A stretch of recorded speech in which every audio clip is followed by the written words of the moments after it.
الحمدللہ رب العالمین والصلاة والسلام علی سید الانبیاء والمرسلین اما بعد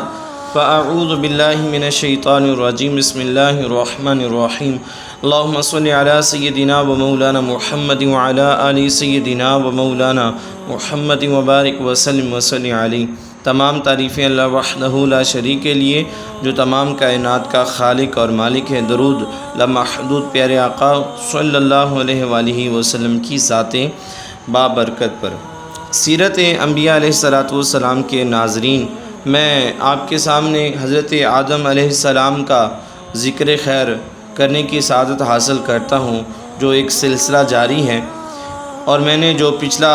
ذکر کیا، ایک حصہ جو آخری ذکر کیا آپ کے سامنے، اس میں حضرت آدم علیہ السلام کا ذکر یہ کیا کہ اللہ تعالیٰ نے آپ کو کتنا علم عطا فرمایا۔ آج میں یہ ذکر کروں گا کہ حضرت آدم علیہ السلام کا علم زیادہ ہے یا ہمارے کریم آقا صلی اللہ علیہ وآلہ وسلم کا علم زیادہ ہے۔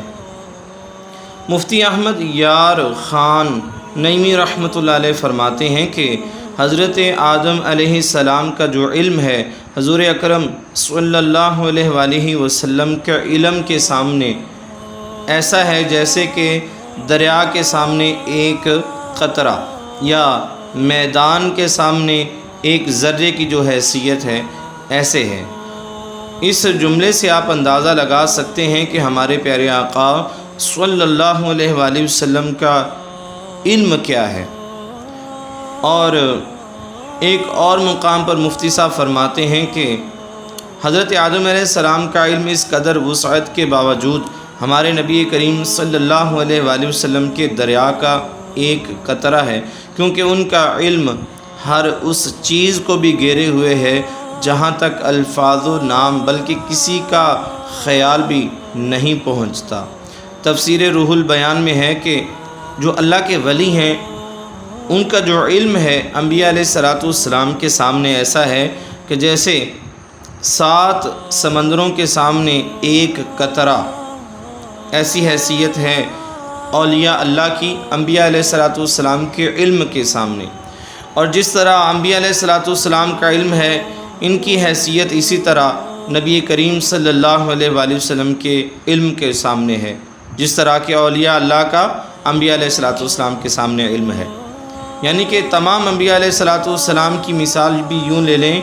ایک قطرہ ہے، اور ہمارے کریم آقا صلی اللہ علیہ وآلہ وسلم کا جو علم ہے وہ 7 سمندر ہے۔ یہ تفسیر روح البیان کی میں نے آپ کے سامنے روایت پیش کی۔ قرآن پاک میں اللہ تعالیٰ ارشاد فرماتا ہے، آپ کو سکھا دیں وہ باتیں جو آپ نہ جانتے تھے۔ اور تفسیر خازن میں ہے کہ انسان سے مراد حضور اکرم صلی اللہ علیہ وآلہ وسلم ہیں کہ ان کو اگلے پچھلے کاموں کا بیان سکھا دیا گیا، کیونکہ حضور صلی اللہ علیہ وآلہ وسلم کو اگلوں اور پچھلوں کی اور قیامت کے دن کی خبر بھی دے دی گئی۔ اس آیت میں انسان سے مراد حضور اکرم صلی اللہ علیہ وآلہ وسلم ہیں، اور بیان سے مراد جو کچھ ہو چکا ہے اور جو کچھ ہونے والا ہے۔ حضور نبی کریم صلی اللہ علیہ وآلہ وسلم اولین بھی ہیں، آخرین بھی ہیں، اور حشر کی خبریں یعنی کہ قیامت کی خبریں بھی دینے والے ہیں۔ ایک مقام پر اللہ تعالیٰ فرماتا ہے کہ وَيَكُونَ الرَّسُولُ عَلَيْكُمْ شَهِيدًا۔ تفسیر عزیزی میں اسی آیت کے تحت ہے کہ حضور اکرم صلی اللہ علیہ وآلہ وسلم اپنے نور نبوت کی وجہ سے ہر دین دار کے دین کو جانتے ہیں کہ دین کے کس درجے تک پہنچا ہے، اور اس کے ایمان کی حقیقت کیا ہے، اور کون سا حجاب اس کی ترقی سے مانع ہے۔ بس حضور اکرم صلی اللہ علیہ وآلہ وسلم تمہارے گناہوں کو اور تمہارے ایمانی درجات کو اور تمہارے نیک اور بد اعمال اور تمہارے اخلاص اور نفاق کو پہچانتے ہیں، لہٰذا ان کی گواہی دینا با حکم شرع امت کے حق میں قبول اور واجب العمل ہے۔ یہی وجہ ہے کہ نبی کریم صلی اللہ علیہ وآلہ وسلم کی بارگاہ میں حضرت اماں عائشہ صدیقہ رضی اللہ تعالیٰ عنہا نے عرض کی کہ یا رسول اللہ صلی اللہ علیہ وآلہ وسلم، اس دنیا میں سب سے زیادہ جو نیکیاں ہیں انبیاء علیہ السلام کے بعد آپ کی امت میں، وہ کس شخص کی ہیں؟ تو اور یہ اشارہ کیا ستاروں کو دیکھ کر کہ یا رسول اللہ صلی اللہ علیہ وسلم یہ جو ستارے ہیں کیا اتنی بھی نیکیاں کسی کی ہیں؟ اب ستاروں کی تعداد اللہ اور اس کا رسول ہی بہتر جانتا ہے، اور حضرت اماں عائشہ صدیقہ رضی اللہ تعالی عنہا کا یہ عقیدہ ایمان تھا کہ میرے سرتاج کل جہانوں کے بادشاہ صلی اللہ علیہ وآلہ وسلم کو علم ہے کہ ستارے کتنے ہیں، اور پھر یہ بھی علم ہے، ان کا عقیدہ اور نظریہ تھا کہ حضرت وہ کون سا آپ کی امت کا شخص ہے جس کی اتنی نیکیاں بھی ہیں۔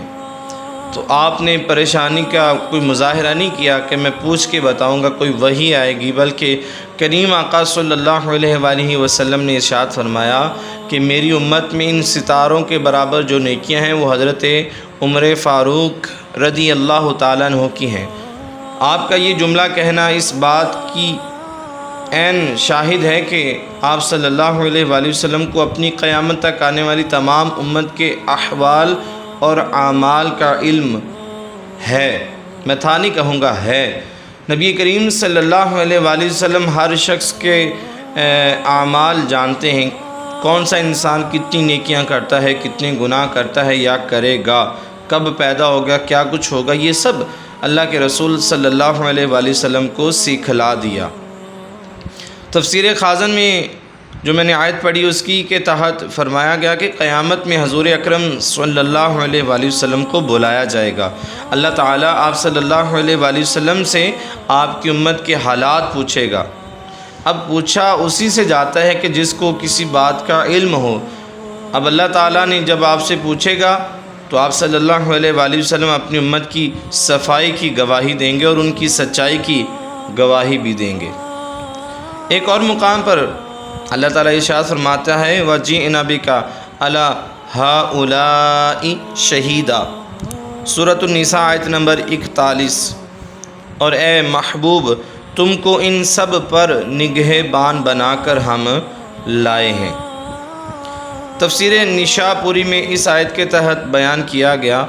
اس لیے کہ حضور اکرم صلی اللہ علیہ وآلہ وسلم کی روح مبارک کے تمام روحوں اور دلوں اور نفسوں کو دیکھنے والی ہے۔ آپ صلی اللہ علیہ وآلہ وسلم نے ارشاد فرمایا اللہ نے جو پہلے پیدا فرمایا سب سے پہلے وہ میرا نور ہے۔ اور تفسیر روح البیان میں ہے کہ حضور اکرم صلی اللہ علیہ وآلہ وسلم پر آپ کی امت کے اعمال صبح اور شام پیش کیے جاتے ہیں، لہٰذا آپ صلی اللہ علیہ وآلہ وسلم امت کو ان کی علامات سے جانتے ہیں اور ان کے اعمال کو بھی، اس لیے آپ صلی اللہ علیہ وآلہ وسلم بروز قیامت اپنی امت کے شاہد اور گواہی دینے والے ہوں گے۔ ایک اور مقام پر فرمایا کہ حضور صلی اللہ علیہ وآلہ وسلم لوگوں کے حالات کو مشاہدہ فرمانے والے ہیں اور ان کے سامنے کے حالات جانتے ہیں، ان کے اخلاق، ان کے معاملات اور ان کے قصے وغیرہ، اور ان کے پیچھے کے حالات وغیرہ، اور ان کے پیچھے کے حالات بھی جانتے ہیں، آخرت کے جو احوال، جنتی دوزخی لوگوں کے حالات، اور وہ لوگ جو حضور نبی کریم صلی اللہ علیہ وآلہ وسلم معلومات سے کچھ بھی نہیں جانتے مگر اس قدر جتنا کہ حضور صلی اللہ علیہ وسلم چاہیں۔ اولیاء اللہ کا علم انبیاء علیہ السلام کے سامنے ایسا ہے جیسے ایک قطرہ 7 سمندروں کے سامنے، اور انبیاء علیہ السلام کا علم حضور نبی کریم صلی اللہ علیہ وآلہ وسلم کے علم کے سامنے وہی درجہ رکھتا ہے جو درجہ بزرگان دین کا علم انبیاء علیہ السلام کے علم کے سامنے رکھتا ہے۔ اب میں آپ کے سامنے کچھ احادیث مبارکہ جو ہیں نبی کریم صلی اللہ علیہ وآلہ وسلم کی علمیت کے اوپر جو دلالت کرتی ہیں ان کا ذکر میں آپ کے سامنے کرنے کی سعادت حاصل کرتا ہوں۔ حضرت عمر بن اخطب رضی اللہ تعالیٰ عنہ یہ روایت پیش کرتے ہیں کہ ہمیں رسول اللہ صلی اللہ علیہ وآلہ وسلم نے فجر کی نماز پڑھائی اور منبر پر رونق افروز ہو کر ہمیں خطبہ دیا حتیٰ کہ ظہر کا وقت آ گیا۔ پھر آپ صلی اللہ علیہ وآلہ وسلم منبر سے اترے اور ظہر کی نماز پڑھائی۔ پھر آپ صلی اللہ علیہ وآلہ وسلم منبر پر تشریف فرما ہوئے اور ہمیں خطبہ دیا حتیٰ کہ عصر کا وقت آ گیا۔ پھر آپ صلی اللہ علیہ وآلہ وسلم منبر سے اترے اور نماز پڑھائی۔ آپ صلی اللہ علیہ وآلہ وسلم نے پھر منبر کو زینت بخشی اور ہمیں خطبہ دیا۔ حتیٰ کہ سورج غروب ہو گیا۔ پھر آپ صلی اللہ علیہ وآلہ وسلم نے ہمیں ما کان و ما یکون کی خبر دی، سو ہم میں جس کا حافظہ زیادہ تھا اس کا علم زیادہ تھا۔ اس روایت سے پتہ چلتا ہے کہ صحابہ بیان کرتے ہیں کہ فجر کی نماز سے لے کر عشاء کی نماز تک آپ صلی اللہ علیہ وآلہ وسلم نے جب سے سلسلہ شروع ہوا اور جب یہ ختم ہوگا ساری چیزوں کی جو خبر تھی وہ ہمیں بیان کر دی۔ آپ وقت دیکھیں کہ وقت کتنا تھا، اور آپ صلی اللہ علیہ وآلہ وسلم اشارہ کرتے ہوں گے، اور کتنا آپ نے مواد صحابہ کے سامنے پیش کیا ہوگا، کتنی ایسی باتیں ہوں گی جن کا کسی کو علم نہیں تھا سوائے اللہ اور اس کے حبیب علیہ الصلوۃ والسلام کی ذات کے۔ یہ صحیح مسلم کی حدیث مبارکہ ہے۔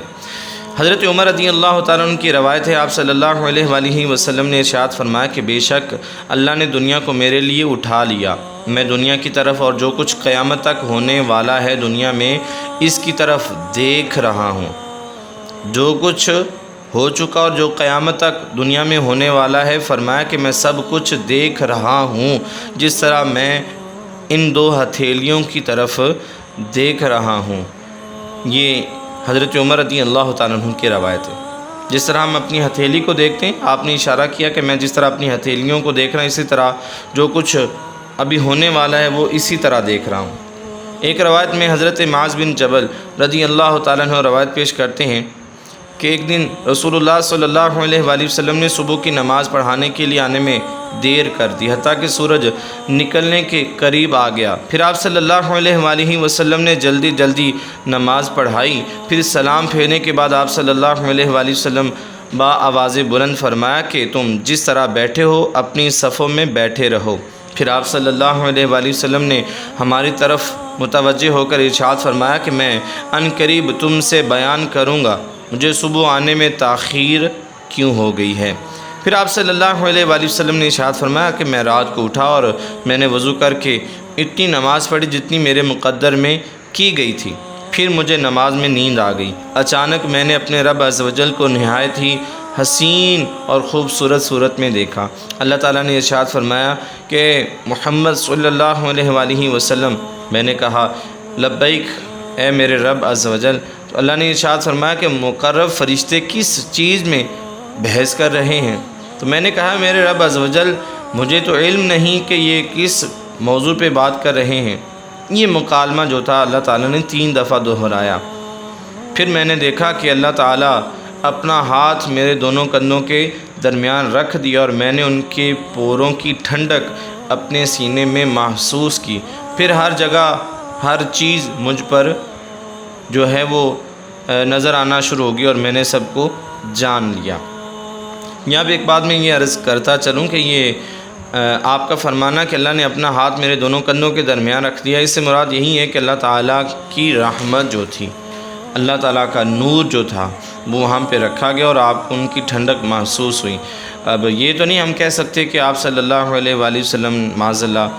کہ اللہ تعالیٰ کا ہاتھ ہے، اللہ تعالیٰ کا جسم ہے، اللہ تعالیٰ ان چیزوں سے پاک ہے۔ حضرت ابو موسیٰ بن عقبہ اور عروہ روایت کرتے ہیں کہ بڑا ہی یہ خوبصورت واقعہ ہے۔ چلیں یہ میں جو واقعہ ہے، ویڈیو جو ہے وہ لمبی ہونا شروع ہو چکی ہے، تو میں انشاءاللہ یہ جو واقعہ ہے بڑا خوبصورت واقعہ، اس کو اگلے حصے میں بیان کرنے کی سعادت حاصل کروں گا۔ اللہ رب العزت کی بارگاہ میں دعا ہے کہ اللہ تعالیٰ حضور